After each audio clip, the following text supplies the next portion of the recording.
जानकारी होने के साथ साथ बड़ी दुखद भी है। दुखद कैसे है? भारत के भूतपूर्व प्रधानमंत्री मनमोहन सिंह, जिन्होंने कल एम्स में अपनी आखिरी सांस ली, कि मनमोहन सिंह देश हित के लिए he was a silent killer. उन्होंने शांत रहकर जो काम किए वो लोग बहुत बड़ बोलापन होकर भी नहीं कर। जब लोगों ने कहा कि जब एक पत्रकार ने पूछा कि अरे आप तो सब करते हो, सब काम करते हो, तो लोगों को पता होना चाहिए और लोग क्रेडिट क्यों लेते हैं। तो इतना शालीन जवाब एक प्रधानमंत्री का कि मैं काम करने में विश्वास रखता हूँ खामोशी से, मुझे क्रेडिट्स नहीं चाहिए। उन्होंने कहा कि ये कैसी बात हुई, क्योंकि उनके दिमाग में राजीव गांधी क्या सोचते थे कि शहरों का डेवलपमेंट करोगे देश डेवलप हो जाएगा। इस बात को लेकर थोड़ी सी नोक-झोंक से अर्थ है तनातनी।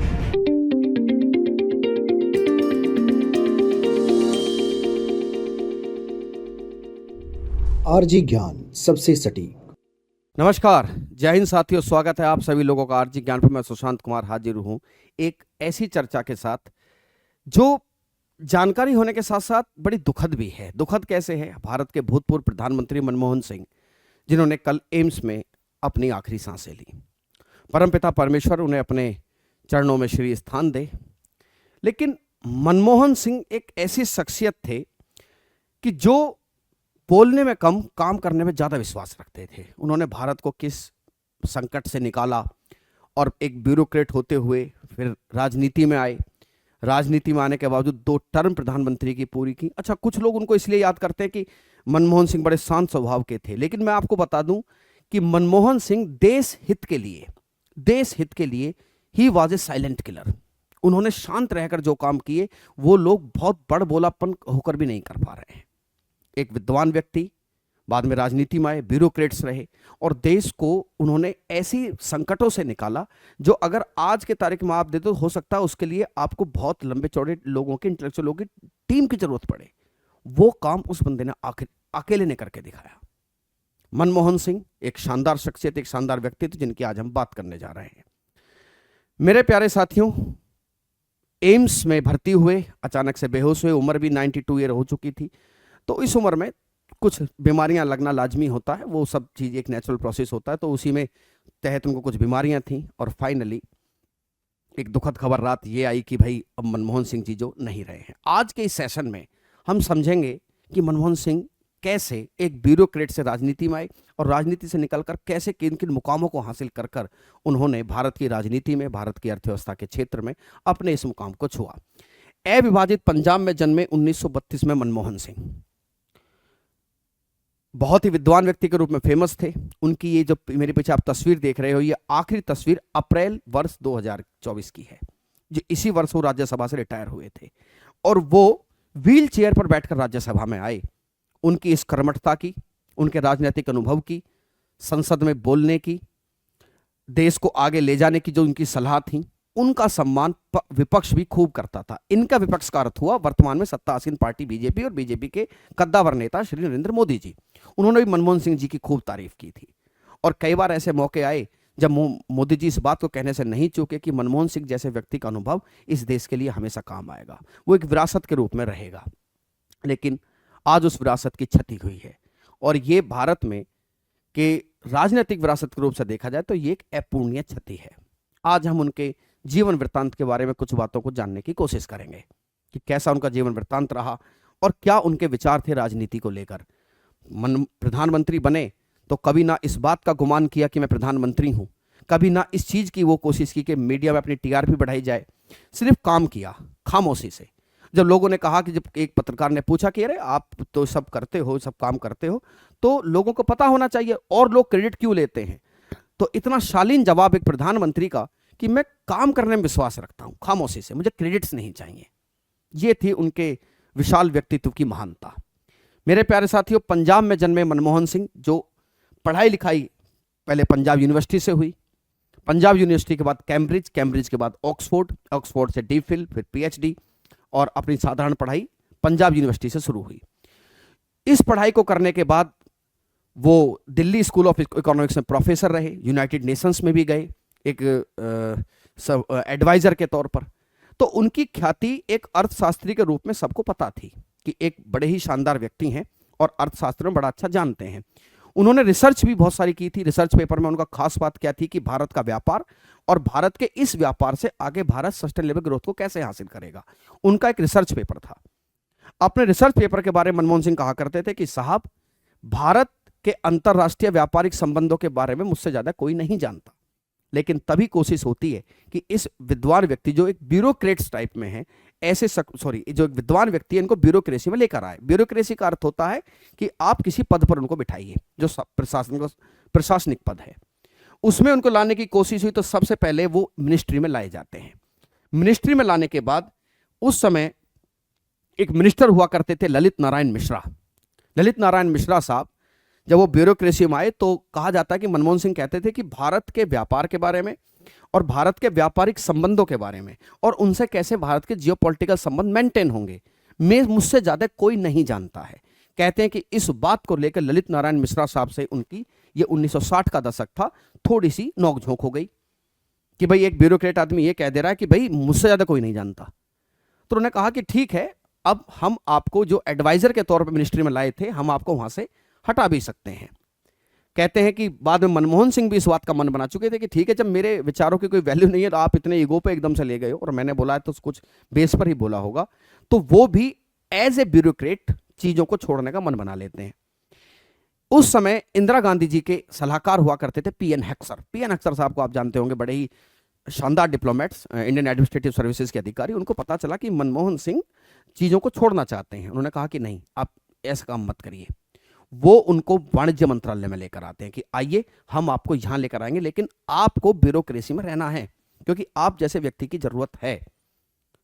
उसके बाद आप जानते हैं कि प्रधानमंत्री बनी इंदिरा गांधी। इमरजेंसी का समय आया और इमरजेंसी के समय के बाद कई सारे सरकारी आई गई, और इसी बीच मनमोहन सिंह साहब की भी तरक्की होती रही।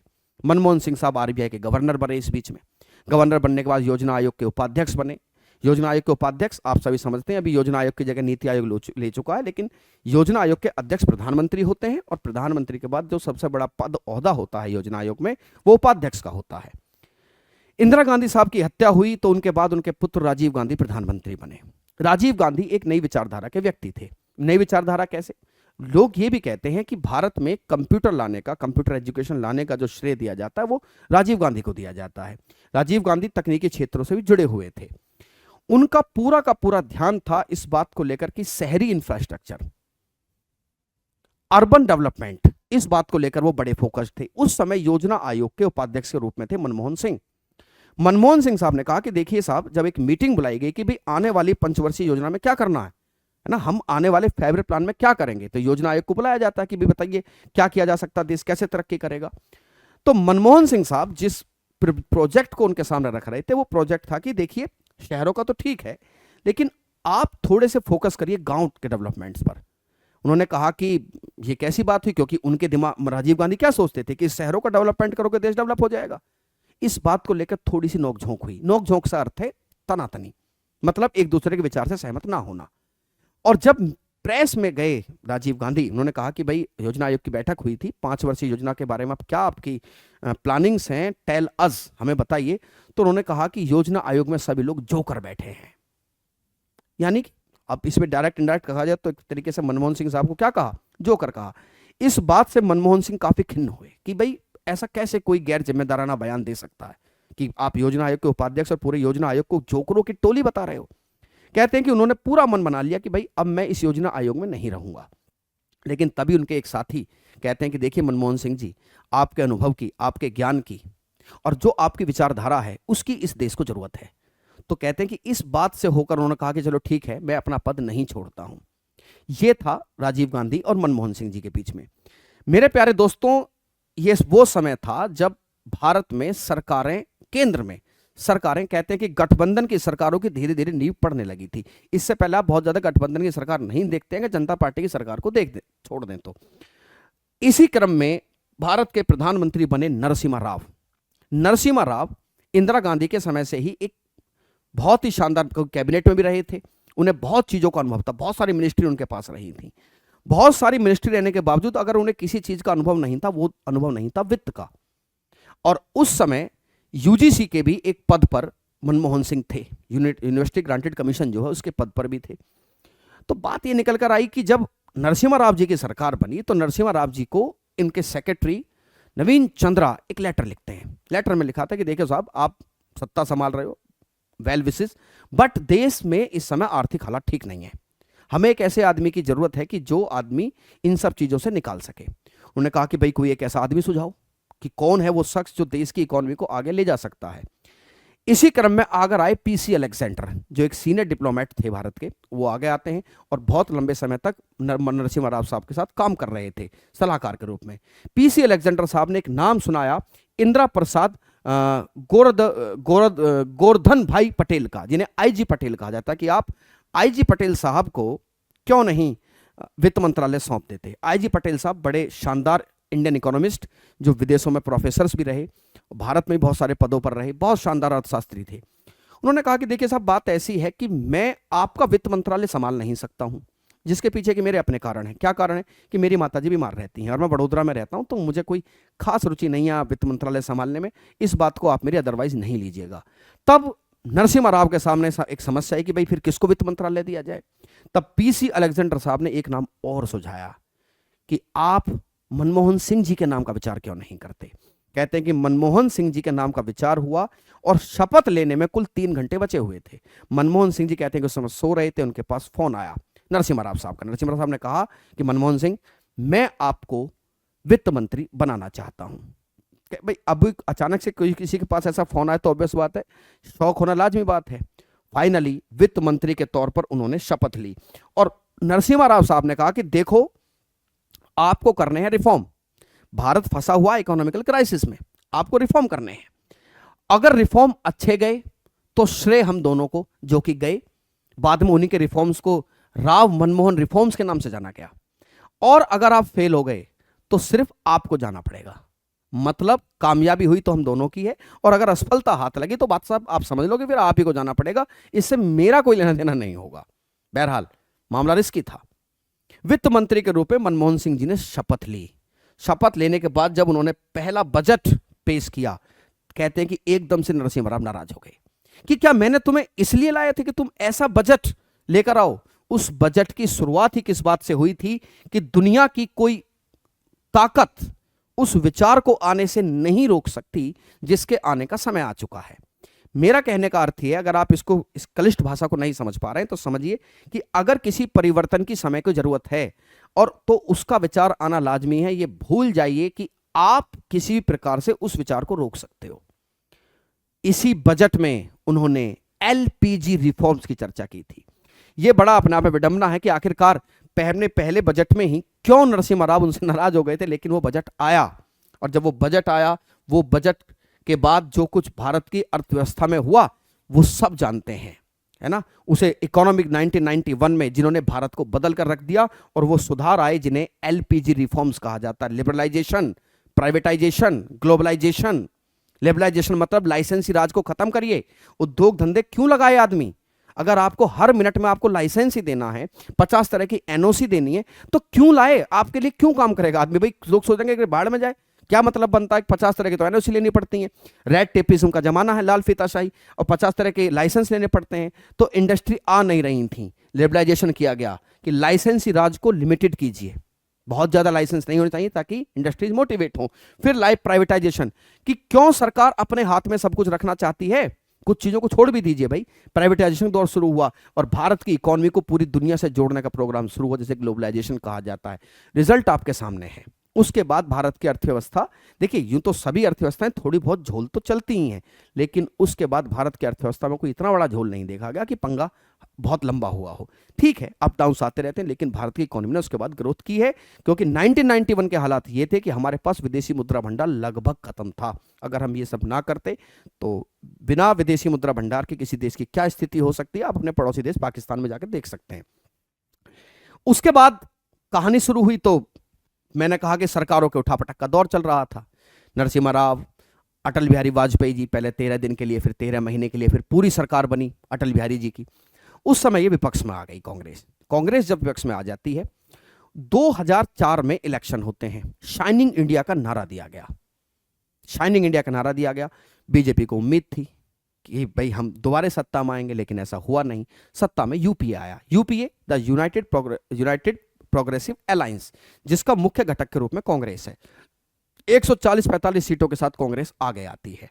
अब चूंकि सबसे बड़ा घटक था इस गठबंधन के ग्रुप में, तो ऑब्वियस बात है कांग्रेस से ही प्रधानमंत्री बनना था।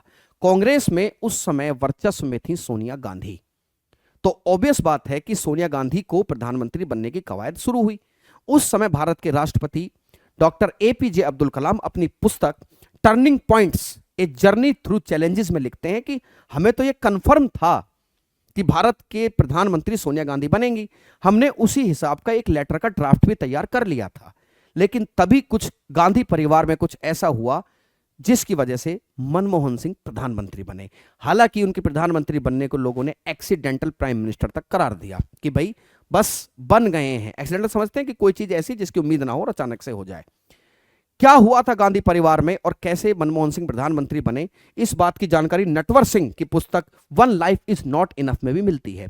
वो बताते हैं कि डिस्कशन चल रहा था राहुल गांधी और सोनिया गांधी के बीच में। राहुल गांधी सोनिया गांधी जी के सुपुत्र, राजीव गांधी के बेटे, और मैं और मनमोहन सिंह वहीं पर मौजूद थे। राहुल गांधी नहीं चाहते थे कि सोनिया गांधी प्रधानमंत्री बने, क्योंकि उनको डर था कि कहीं उनकी भी स्थिति ऐसी ना हो जाए जैसे उनके पिता और उनकी दादी की हुई है। क्या हुई थी आप जानते हैं कि दुर्घटनाओं में इनकी हत्या कर दी गई थी जब वो दोनों ही लोग प्रधानमंत्री के पद पर थे। तो ऐसी स्थिति में वो नहीं चाहते थे कि सोनिया गांधी की वही स्थिति हो। बहुत दिनों तक तकरार होती रही और आखिर में राहुल गांधी ने कहा कि अपनी माता जी से कि मैं आपको 24 घंटे देता हूं, आप चुन लीजिए आपको क्या चुनना है। कोई भी मां अपने बेटे की इस बात को इग्नोर नहीं कर सकती और फाइनली सोनिया गांधी जी ने फैसला किया कि वो प्रधानमंत्री नहीं बनेंगी। लेकिन अब बात यह थी कि प्रधानमंत्री बनेगा कौन।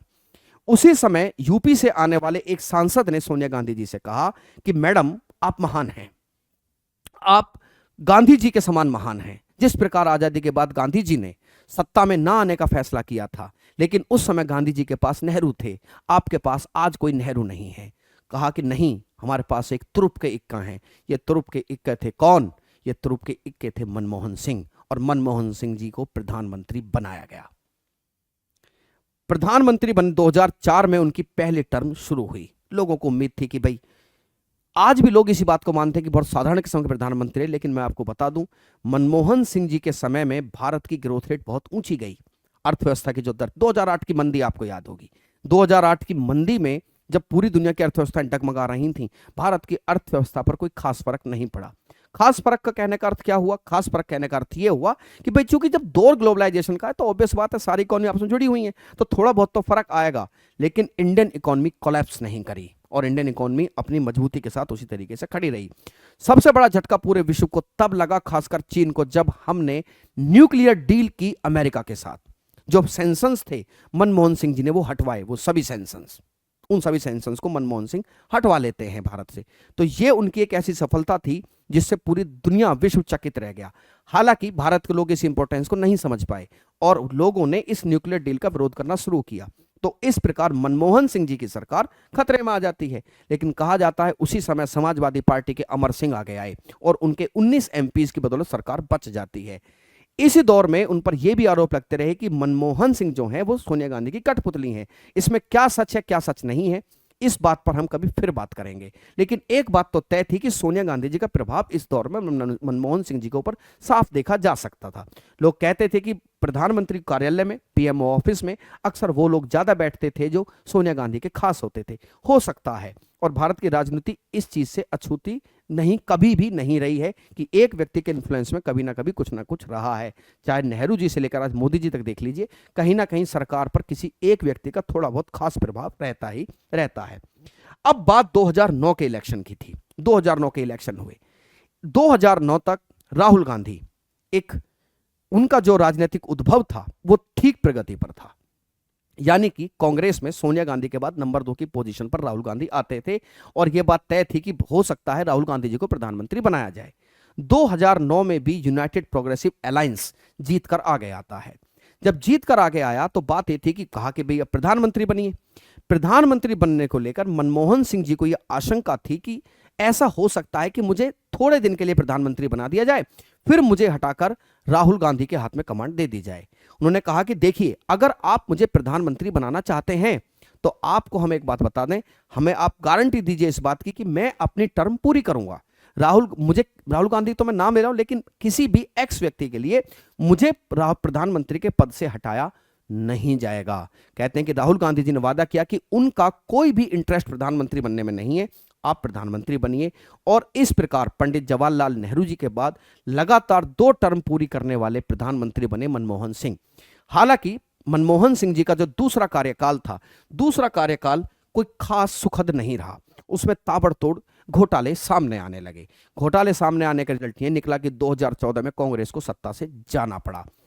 इन घोटालों के बारे में जब मीडिया उनसे सवाल पूछती तो कहते थे कि 1000 सवालों से बेहतर एक खामोशी है। और एक चीज जो उनका बड़ा बयान कोट होता है कि ये समझना चाहिए लोगों को कि गठबंधन की सरकार की 100 मजबूरियां होती हैं। तो आप सरकार गई या घोटाले आए, इस केस में मनमोहन सिंह जी को कभी भी डायरेक्ट तौर पर जिम्मेदार नहीं ठहराया गया और ठहराया भी नहीं जा सकता था, क्योंकि उन जैसा सुलझा हुआ व्यक्ति इस प्रकार के कृत्य को अंजाम नहीं देगा। कृत्य हुए, उसका रिजल्ट ये निकल कर आया कि 2014 में भारी बहुमत से बीजेपी आगे आई। अब कांग्रेस विपक्ष में थी, लेकिन बार बार मनमोहन सिंह जी राज्यसभा से सांसद चुने जाते रहे, क्योंकि उनकी जरूरत थी कांग्रेस, उनके अनुभव की जरूरत थी कांग्रेस पार्टी को। हमेशा से कई बार बीजेपी सरकार की आर्थिक नीतियों का विरोध करने के लिए उनकी सलाह ली जाती थी कि क्या ये नीति फिट है, क्या ये नीति सही है। अक्सर वो अपने बयान देते रहते थे कि भाई ये नीति सही नहीं है, कोरोना समय से इस तरीके से निकलना चाहिए, भारत की अर्थव्यवस्था इस तरीके से चलोगे तो क्या गड़बड़ हो सकती है, क्या फायदे हो सकते हैं, क्या नुकसान हो सकते हैं। इस तरह के बयान उनके लगातार आते रहे और उनके इस अनुभव की कदर प्रधानमंत्री नरेंद्र मोदी जी ने भी की थी कि बड़े ही कद्दावर और कैसे अनुभवी नेता हैं। आज खबर जब उनकी प्रभु ने उनको अपने चरणों में श्री स्थान दिया तो बहुत प्रतिक्रियाएं, कहा गया कि बहुत सारे राष्ट्रीय शोक घोषित कर दिया गया है। राहुल गांधी जी ने कहा कि मैंने अपने मार्गदर्शक और गुरु खो दिए हैं। न्यूयॉर्क टाइम्स ने छापा है कि एक बुद्धिजीवी की डेथ हो गई है। ऐसी ही कुछ बातें बीजेपी जो सत्ता पक्ष है वहां से भी निकल कर आ रही हैं। ये खास बात है, ये खूबी है मनमोहन सिंह की कि एक ऐसे व्यक्तित्व जो आज इस दुनिया में नहीं है, लेकिन उनकी अच्छाई के गुणगान भारत और पूरा विश्व लगातार कर रहा है। सत्ता हो, सत्ता पक्ष हो या विपक्ष हो, हर आदमी को आज उनकी कमी खल रही है। ये भारत की राजनीति में एक अपूरणीय क्षति है मेरे प्यारे साथियों। उम्मीद करता हूं जानकारी अच्छी लगी होगी और मैं चाहूंगा कि आप सभी लोग कुछ समय के लिए जब अपना मोबाइल खोलें गूगल पे तो मनमोहन सिंह जी के बारे में कुछ जानकारी जरूर इकट्ठा करें। आखिरकार भारत में एक विद्वान व्यक्ति के जाने से भारत की बौद्धिकता का एक एवरेज नुकसान अवश्य हुआ है। उम्मीद करता हूं जानकारी अच्छी लगी होगी। मैं फिर हाजिर होऊंगा एक नई जानकारी के साथ। तब तक के लिए अलविदा लेता हूं। जय हिंद, जय भारत, समृद्ध भारत।